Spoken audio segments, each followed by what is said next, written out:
আসসালামু আলাইকুম, welcome back to my channel Sumi রান্নাঘরে সবাইকে স্বাগতম। তো প্রতিদিনের মতো আজও নিয়ে এলাম নতুন একটা রেসিপি নিয়ে। তো আজকে ভিডিও দিচ্ছি, সবাই বেশি বেশি করে সাপোর্ট করবেন আর অবশ্যই আমার পাশে থাকবেন। শেষ থেকে শুরু থেকে শেষ পর্যন্ত কিন্তু আমার পাশে থাকবেন। তো আজকে মুড়ি দিয়ে অনেক সুন্দর একটা নাস্তা রেসিপি তোমাদের সাথে শেয়ার করব। তো যে নরম মুড়িটা আমরা ফেলে দিই সেটা দিয়ে কিন্তু আজকে অনেক সুন্দর একটা রেসিপি তৈরি করব। সবাই পুরো ভিডিওটা দেখবেন অবশ্যই, স্কিপ না করে। আর সবাই বেশি বেশি করে সাবস্ক্রাইব করবেন আর পুরো ওয়াচ টাইমটা দেবেন প্লিজ। তো আজকের এই অনেক সুন্দর রেসিপিটি পরিবারের ছোট থেকে বড় সবাই কিন্তু অনেক বেশি তৃপ্তি করে খাবে।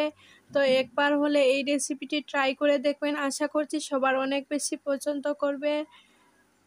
তো এখানে আমি কিন্তু মুড়ির মধ্যে দিয়ে দিলাম একটা পেঁয়াজ কুচি আর একটা আলুকে গ্রেট করে দিয়েছি, কাঁচা আলু, তারপর কিছু গুঁড়ো মশলা অ্যাড করে দিয়েছি।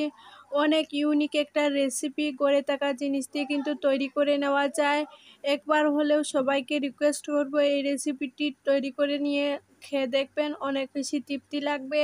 তো এখানে আমি চালের গুঁড়ো দিয়ে দিলাম, চালের গুঁড়োটা দিলে কিন্তু অনেকটা মচমচে হবে। তারপর এখানে একটা ডিম এড করে দিলাম। তো এটা কিন্তু দেশি মুরগির ডিম নিয়েছি, এতে কিন্তু এর টেস্টটা দ্বিগুণ বেড়ে যাবে।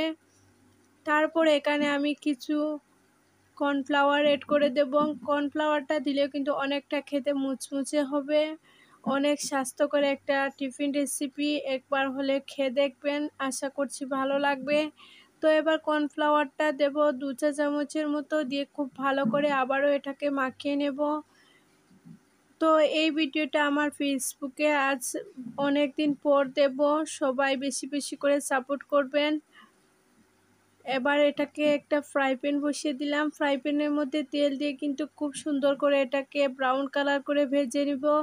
একদম কম সময়ে তৈরি করে নিলাম আজকের এই মজাদার একটা টিফিন রেসিপি।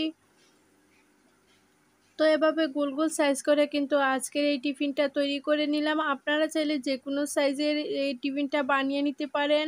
এটা যদি আপনারা আপনাদের বাচ্চাদের স্কুলের টিফিনে দেন তাহলেও কিন্তু অনেক বেশি ভালো হবে। রোজ রোজ কিন্তু এক ধরনের টিফিন বাচ্চারা খেতে চায় না, এরকমভাবে যদি একটু পাল্টে পাল্টে বানিয়ে দেন তাহলে কিন্তু সবাই তৃপ্তি করে খাবে।